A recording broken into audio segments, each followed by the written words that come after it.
प्रणम्य शिरसा देवं गौरीपुत्रं विनायकं भक्तावासं स्मरे नित्यं मायुक्कामार्थसिद्धये।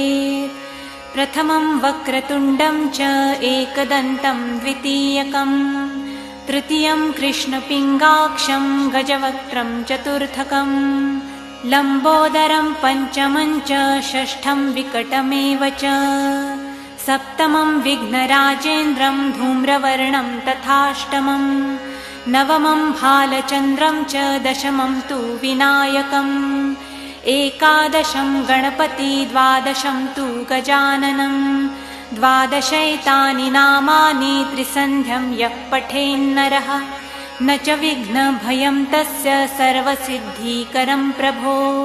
विद्यार्थी लभते विद्यां धनार्थी लभते धनं पुत्रार्थी लभते पुत्रान् मोक्षार्थी लभते गतिं जपेद् गणपति स्तोत्रं षड्भिर्मासं फलं लभेत् संवत्सरेण सिद्धिं च लभते नात्र संशयः।